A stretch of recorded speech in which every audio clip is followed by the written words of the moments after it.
Are you ready to spice things up this holiday season? Treat your guests to a mouth-watering Omaha Steaks prime rib topped with delectable Jalapeño Crema that's sure to jingle their bells. Let's do this.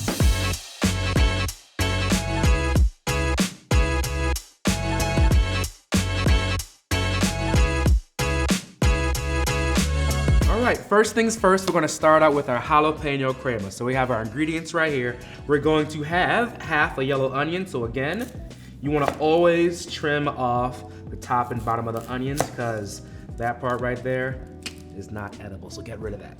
4 to 5 slices on the side, like so. And then you come down with a knife.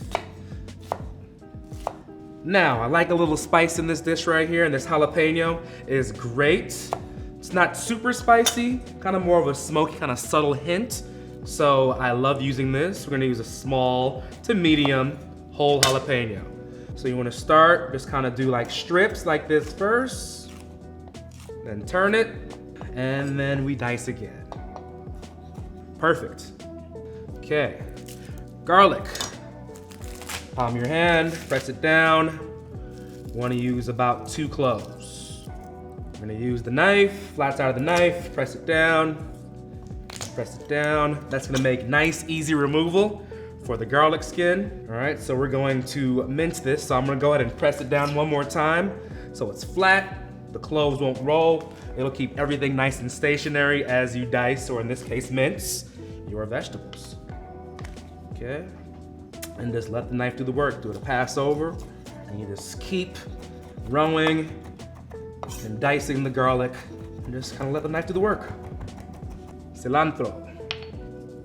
I'm gonna mince this up here.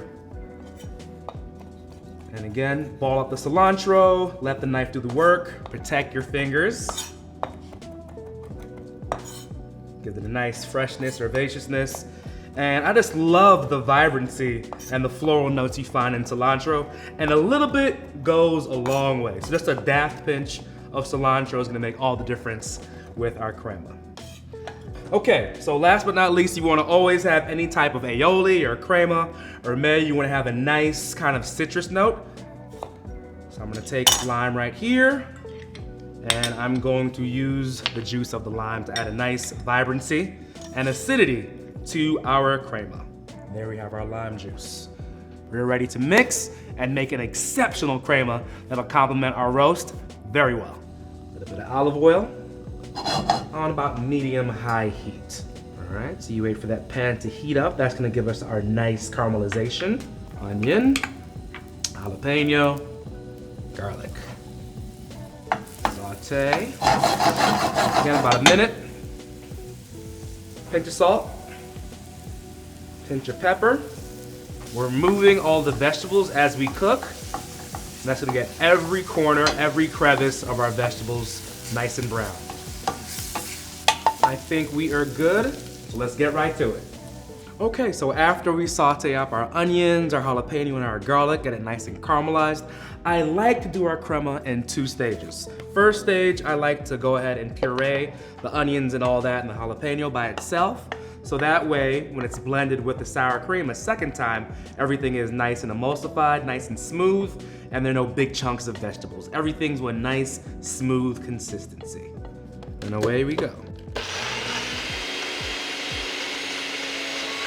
So, once we get a nice start with our onions and our jalapeno and garlic, we wanna add the rest of our ingredients. Sour cream, because what is a crema without sour cream? Lime juice for acidity. A little bit of vinegar as well.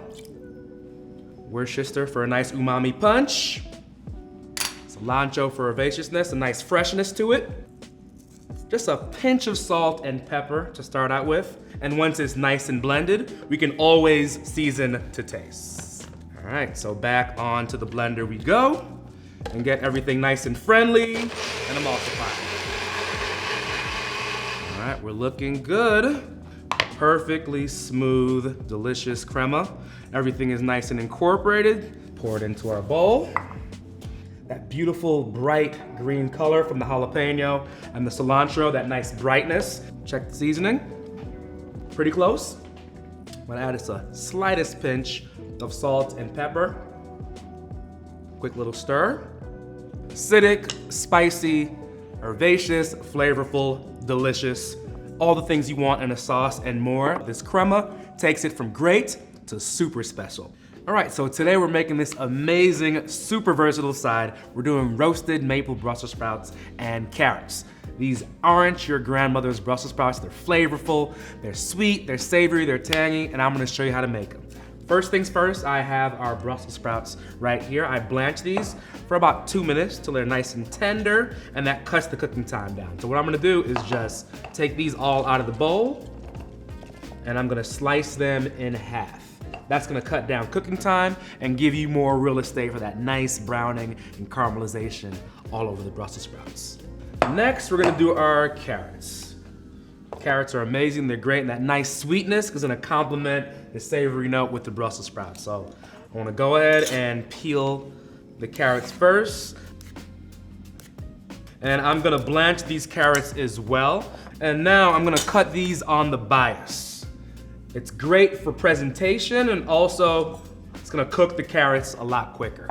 And you just go ahead and just slice about an inch in thickness, like this. It's gonna cook quicker and also have a real nice presentation because of that shape. And we are gonna be roasting these. Whenever I'm roasting vegetables, I always like to add garlic in there. So with this right here, I'm gonna opt to actually thinly slice the garlic. So you have that really intense bite when you get that nice, beautiful slice of garlic in there. So you're taking about 2 to 3. And again, to release the garlic from the skin, use a knife and just kind of smash down on it. And then you want to do just kind of turn it long ways, thinly slice the garlic. And I just like kind of, switching it up between minced and thinly sliced, because as far as the garlic goes, a lot of times whenever you mince it, it might get lost in the vegetables. When you slice it thin like this, it gets nice and translucent, gets nice and sweet, and just kind of looks a lot prettier. So we have our Brussels sprouts, we have our carrots, we have our garlic cloves right here. The Brussels sprouts are already blanched. We're gonna go ahead and blanch these for 5 minutes, get everything nice and incorporated, season it, and then put it into the oven. So that next step is coming up right now after this. All right, so now that we have our carrots blanched, we're gonna go ahead and mix everything together and get our roasted vegetables started. I'm using parchment paper here because it gives it a nice release. It's not gonna stick or burn to the bottom of the pan. Makes cleaning a breeze and makes for a nice product. Blanched carrots, that thinly sliced garlic, olive oil, get really great flavor from that. Kosher salt, black pepper, and for the slightest bit of heat, a little bit of crushed red pepper. Pinch will do, maybe 2 pinches, I like a little spice. And then you just take these old hands right here and you get everything nice and incorporated and happy and mixed together. So that way every bite is uniform and tastes as good as the last one. So essentially the vegetables are already cooked. At this point, we're looking for color, caramelization, and a nice char. So we're gonna throw it in the oven for about 10 minutes, flip them, toss them around, cook them for another 5 to 10 minutes, and then toss it in this glorious glaze. Now this next step, super important, while it's still hot, you wanna hit it with some maple syrup for the sweet, a little bit of sherry vinegar for some acidity, and whenever you're cooking, it's all about balance. Salty, sweet, acid, a little bit of pepper as well with that crushed red pepper, and you mix that all together, and it's gonna create instantaneously a glaze right there inside of the pan. And this is gonna be really, really good, a nice balanced bite to kind of cut through that fattiness of the prime rib roast. All right, so at this point, we have salt and pepper at the ready, and you wanna season to taste, but you always taste before you add. A little pinch. Savory, tangy, sweet, spicy, and it's gonna make for a perfect side to go with our prime rib roast. All right, and it is time for our main attraction, our Omaha Steaks prime rib. We have this beautiful Omaha Steaks bone-in Frenched 4-pound Omaha steak prime rib. And I love having the bone in the roast because the bone adds so much delicious, succulent flavor. And you always have the option of removing the bone at the end, but you wanna always start with that bone because we're all about flavor. So first things first, you wanna make sure you thaw this properly in the refrigerator for about 48 to 72 hours, depending on how frozen it is. And then from there, take it out from the fridge, let it come to room temperature for about an hour. It's gonna give it that nice, even cooking temperature and that coast-to-coast pink doneness we all look for, and is super indicative in all of our roast. Okay? So once you bring it out, you wanna always pat it dry. All right, so paper towel, you wanna get all spots. Make sure to remove all of that water, all of that moisture, because that is the enemy of a nice hard sear whenever we're trying to do a roast, a steak, or any of our proteins. So that looks pretty dry to me right there. What you want to do now is make your rub, because the roast is flavorful as is, but whenever we can add even more kind of nuanced flavor and flavor notes, we want to do that. Do not be shy with seasoning, because it's a big roast and it could take seasoning very well, especially red meat. So salt, black pepper, a little bit of cumin for that nice smoky note, a little bit of oregano for that nice herbal note as well. And I like using marjoram, has a nice kind of piney citrus note as well, and really pairs well with the rest of the seasonings. So to this, I whisk away this cute little whisk right here until everything is nice and incorporated. All right, back to our roast. We're gonna use grapeseed oil to put on our roast. The reason we're doing this is because you want, when we're searing this roast, all those seasonings to adhere and stick on the roast. So the grapeseed oil, two things. It's high smoke point, and it also acts as a glue for the seasonings on the roast. So just a little bit, about like, teaspoon, 2 teaspoons on each side. And you just rub it down, take your time. Make sure to get every nook, every cranny, all over the prime rib roast, because that, again, is gonna help that seasoning adhere to the roast.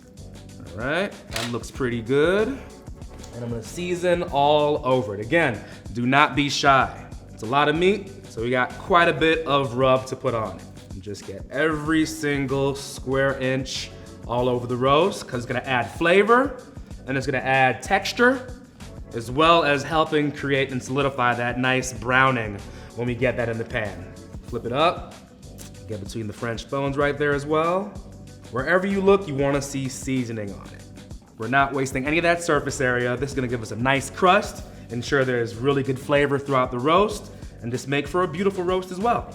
So into the cast iron pan, we're going to use for grapeseed oil, again, high smoke point. Now, super important, you want this pan rip-roaring hot, because you want to get that nice hard sear on the roast, have it not stick, and just get that really, really nice golden brown exterior that we all look for. All right, so now that our pan is ready, you want to carefully place the roast into the pan, and you want to always lay it away from you. So about 2 to 3 minutes on each side, just to kind of seal in those herbs, those seasonings, and kind of lock in that nice crust on the exterior. All right, so after about 3 to 4 minutes, you have a nice golden brown exterior on one side, but again, you wanna get all sides of the prime rib roast. That right there, the thing of beauty. All right, again, be careful, put it back in. You wanna get all sides. So that right there is exactly what you're looking for. All those seasonings is sealed in there, got that nice sear. When we put it in the oven, it's gonna keep all the juices inside of the roast where it belongs. Turn again, and we turn again.